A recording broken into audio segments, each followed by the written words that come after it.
Are you wondering who you should pull in 2.1? Then this is the video for you. I'll be tackling each character and discussing the state of the game. There are chapters for you to skim through, but I recommend you watch until the end to get the best insights on who to pull. First up is Acheron. She's a lightning Nihility unit, and she might be the herald for a new team archetype. She synergizes heavily with other Nihility debuffers. I whined about how debuffers are understated in the current meta, and Acheron finally gives them a home to be optimal in. A lot of people are talking about how she might be weaker or stronger than Kafka or Jingliu, but the thing is, they're all in completely different archetypes and have different gimmicks. As it stands, Kafka's whale comp is going to be pretty hard to beat, but there will definitely be more Nihility supports for Acheron in the future. I know Hoyoverse enough to guarantee you that they will not keep a Raiden Mei XP in the dust. Pull for her if you love Nihility units, but you can ignore her if you already have lightning coverage. Right next to Acheron is luocha's re-release. He's an imaginary abundance that is extremely SP positive. He auto-heals your team without needing to use his skill, and he also has an AoE dispelling ultimate that's useful for preventing enemies from doing their gimmicks. If you already have luocha, his E1 might be worth picking up if you feel like. Don't pull for his signature light cone though. Just use S5 multiplication since it will help him generate more SP in turns. If you don't have solid sustainers yet, luocha is going to be a flexible pickup that you won't regret. For the 4 stars, we have Gallagher, Pela, and Green Hung. Pela is great for applying debuffs, and she'll always be in Acheron's teams due to her death threat and possible debuff application with Pearls of Resolution. Green Hung is pretty bad these days as he struggles with both MOC and Pure Fiction, unless you have E6 of course. Gallagher is the new 4-star in this patch, and he's a Fire Abundance character. He looks to be a character that prioritizes Break Effect. He also applies a debuff to all enemies, and if allies attack that enemy, they get healed. It's kind of like luocha's Field. Hey, that rhymed. With that said, he doesn't have a cleanse at E0, but his value is sure to go up at higher Eidolons. I think he's going to be a solid S5 multiplication, much like luocha. Even if he isn't a 5-star sustainer, he's going to find his niche much like Lynx. Lynx increased aggro is still the best for comps like Clara, where a specific unit wants to get hit a lot, and Gallagher will be able to apply debuffs and break well in the comps where he's wanted. The light cones in this half are Good Night Sleep Well, which is an amazing F2P option for Acheron or any of the daughters. Post-op Conversation, decent for units like Wohwo, and like and subscribe for more, which is utter garbage. I don't like Green Hung and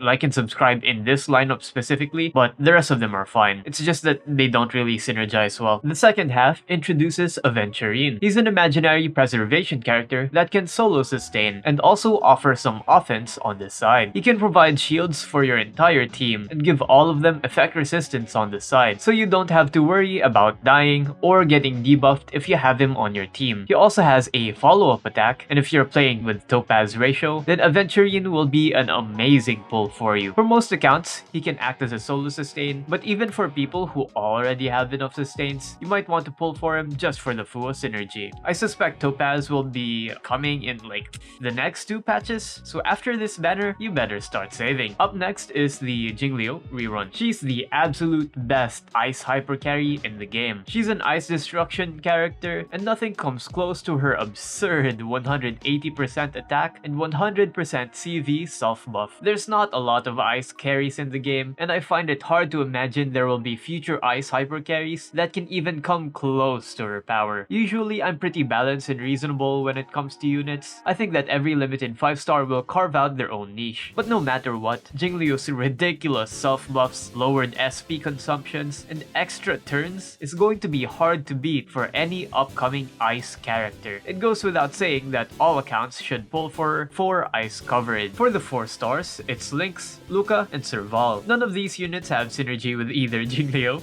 or Aventurine, but Lynx is solid enough to solo sustain at E6, and Luca's decent alongside Kafka, and Serval's mid. For the light cones, we have Concert for 2, which is a new preservation light cone. Shared Feeling, which can be used for energy funneling and make the world clamor. I personally hate this light cone lineup, but at least the 4 stars could potentially be good depending on the state of your account. There have been 2 characters that were drip marketed, Robin and Boothill. Robin is a physical harmony character that buffs her whole team. She's most likely going to see use in dual carry comps, and I think she's possibly the best unit for 0 cycle comps. She boosts almost every single stat that's relevant. Since we don't have any numbers yet whatsoever, I don't know just how potent she is, but 2 things are for certain. Hoyolab loves harmonies and overstatting them, so I'm sure that she'll at least carve out your own niche. If you already have Bronya, Ruan Mei, or Sparkle, just a general overabundance of harmonies, you might be better off pulling other hyper carries for coverage instead. Boothill is a physical hunt character. He's a galactic gunslinger that wants high speed and to be quick on the draw. I hear he has a gimmick where he duels with enemies, and the first person to shoot gets massive buffs. Hunt's limited 5 stars have all been performing well, despite the path's inherent weakness of being single target. I'm not sure where Boothill will slot himself into the meta, but since there aren't many physical carries in the game, I'm sure he'll be able to be picked up by most people for that reason alone. I'm sure he's going to be solid in MOC, but I still have my doubts on his usefulness on pure fiction. State of the game. It looks like I was right on my blind prediction of all the hyper carries rerunning, so my next prediction is that unconventional comps will start to see more supports and carries in the upcoming patches. There will obviously be some hyper carries here and there, but the focus will be follow-up, debuff, and dots. Maybe even new comps could start to form. I'm only partaking in the dot comps, and I'm ignoring most of the new things that come out. I'm pulling for Jingliu and skipping everyone else. Since I clear MOC and pure fiction consistently now, I have the freedom to just pull for Eidolons or who I want. I've reached the end game, and this game is still pretty fun. If you've got any questions, ideas, or suggestions, please leave it down in the comments, and I'll be sure to respond to them. That's it from me. My name is Kyte, and I'll see you all in the next video. See ya. Peace.